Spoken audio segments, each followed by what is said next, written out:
జంతు ప్రేమ మంచిదే, కానీ మానవత్వం అంతకు మించింది. గత 2-3 రోజులుగా రేణు దేశాయ్ ఊగిపోతుంది. ఎందుకంట జంతువుల మీద నీకు ప్రేమ ఉంది, మంచిది, అందరికీ ఉంది ప్రేమ మూగజీవాల మీద. కాకపోతే వీధి కుక్కల వల్ల ఎంత మంది బిడ్డ తల్లులు బిడ్డల్ని కోల్పోయారో అది ఆలోచించు. అది మనం ఆలోచించం. ఒకటే నేను చెప్తున్నా, నీ బిడ్డకి దెబ్బ తగిలింది, పక్కనే వీధి కుక్కకి దెబ్బ తగిలింది, నువ్వు ఎవరిని తీసుకెళ్తావు? నీ బిడ్డని తీసుకెళ్తావా లేకపోతే వీధి కుక్కని తీసుకెళ్తావా? ట్రీట్మెంట్ కోసం నీ బిడ్డనే తీసుకెళ్తావు. కాబట్టి సమాజానికి ఏవైతే హాని చేస్తున్నాయో వాటిని కాస్త సవరించడం అనేది మంచిదే, కానీ అందుకని మూగజీవాలని ఏదో చేయాలని చెప్పట్లేదు ఇక్కడ. కాకపోతే మనిషి ప్రాణం కన్నా మూగజీవాల ప్రాణం ఇంపార్టెంట్ అని చెప్పట్లేదు ఇక్కడ. మనిషి ప్రాణమే ముఖ్యం. ఈ రోజున ఈ వీధి కుక్కల వల్ల ర్యాబీస్, రకరకాల రోగాలు ఇన్ఫెక్ట్ అయ్యి ఎంతో మంది పిల్లలు చావును బారిపడ్డారు. అప్పుడు నువ్వేమయ్యావు? గవర్నమెంట్ హాస్పిటల్లో పుట్టిన పిల్లల్ని కుక్కలు తీసుకెళ్తున్నాయి. అప్పుడు ఎక్కడికి వెళ్ళావు నువ్వు?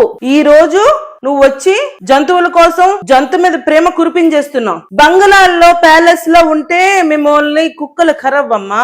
స్లమ్ లోని ఒక నెల రోజులు బస చెయ్యి. ఒక నెల రోజులు నువ్వు స్లమ్ లో ఉన్నావు అనుకో, అప్పుడు వీధి కుక్కల మీద నీకు ఎంత ప్రేమ ఉందో అప్పుడు తెలుస్తుంది. పవన్ కళ్యాణ్ మాజీ భార్య అయినంత మాత్రాన్న రేణు చేసే ఏది మాట్లాడినా సొసైటీ చెల్లుతుంది అని అనుకోవడం కరెక్ట్ కాదు. కరెక్ట్ గా మాట్లాడితే చెల్లుతుంది, అంతేగాని మనుషులు కాదు ఇంపార్టెంట్, కుక్కలే ఇంపార్టెంట్ అది కాదు. అక్కడ ఎంతో మంది బిడ్డల్ని కోల్పోయిన తల్లులు ఉన్నారు ఇక్కడ కుక్కల వల్ల. ఆలోచన చెయ్యండి, అడాప్ట్ చేసుకోండి స్లమ్స్ ని. మీరు స్లమ్స్ అన్నిటిని అడాప్ట్ చేసుకొని అక్కడ ఉన్న వీధి కుక్కలు అన్నిటికీ ఇక్కడ ఒక సొసైటీ ఫామ్ చేసి మీరు ట్రీట్మెంట్స్ ఇవ్వండి, వ్యాక్సిన్స్ ఇప్పించండి, స్టెరిలైజేషన్ చేయండి. గవర్నమెంట్ చెప్తున్నారు ఇప్పించమని, గవర్నమెంట్ అసలు ఏమి ఇప్పిస్తుందని? అంతకు ముందు సంవత్సరం స్వచ్ఛంద సంస్థలు చేసిన వాటికే గవర్నమెంట్ ఇప్పటి వరకు 13,50,00,000 బకాయి ఉంది. అదే ఇంతవరకు చెల్లించలేదు. ఒక్కొక్క వ్యాక్సిన్ కి ఎంత ఖర్చు అవుతుంది?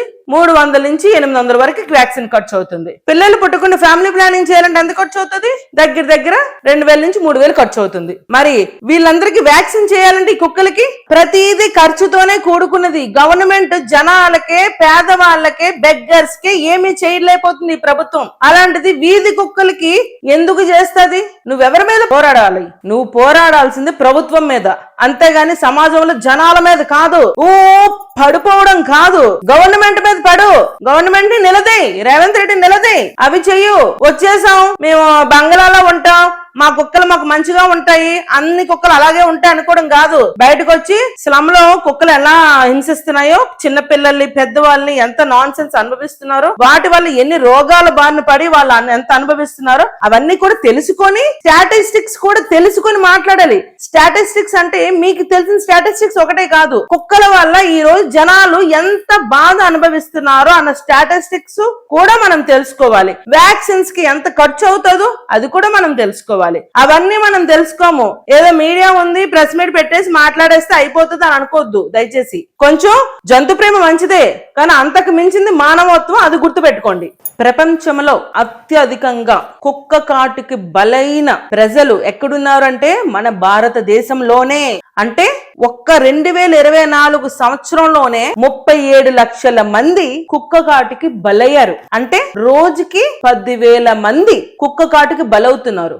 ఏమి రేణు దేశాయ్, వాళ్ళెవరూ నీకు కనిపించలే, మనకి కనిపించరు. ఎందుకంటే మనం బంగ్లాల్లో ఉంటాం కదా, మనకి కనిపించరు. మన దగ్గర వేల కోట్ల ఆస్తులు ఉన్నాయి కదా, మనకి కనిపించరు. అవన్నీ ఉన్నాయి కదా, ఆ డబ్బులతో మగ కుక్కలకి కుటుంబ నియంత్రణ చెయ్యొచ్చు. ప్రతి మగ కుక్కకి స్టెరిలైజేషన్ కోసం 2,000 నుంచి 2,500 రూపాయలు ఖర్చు అవుతుంది. ప్రతి ఆడ కుక్కకి కుటుంబ నియంత్రణ కోసం 3,000 నుంచి 8,000 రూపాయలు ఖర్చు అవుతున్నాయి. ర్యాబీస్ రాకుండా కుక్కలకి వ్యాక్సిన్స్ వేస్తే 300 నుంచి 500 రూపాయలు ఖర్చు అవుతున్నాయి. ఇంకా వివిధ వ్యాధులు కుక్కలకు రాకుండా, కుక్కల వల్ల మనుషులకు రాకుండా చూసుకోవాలి అంటే కుక్కలకి 1,500 రూపాయలు ఖర్చు అవుతున్న వ్యాక్సిన్ కోసం. ప్రభుత్వం ఈ ఖర్చులన్నీ భరించలేక వీధి మీద వదిలేసింది కుక్కల్ని. ఇప్పుడు నువ్వు ఈ ఖర్చులన్నీ భరించమ్మా, ఇప్పుడు నువ్వు ఈ ఖర్చులన్నీ భరించి మొత్తం వీధి కుక్కలన్నిటికీ కూడా వ్యాక్సిన్లు ఇప్పించి మంచిగా ఒక సొసైటీ ఫామ్ చేయి, మంచిగా చూసుకో.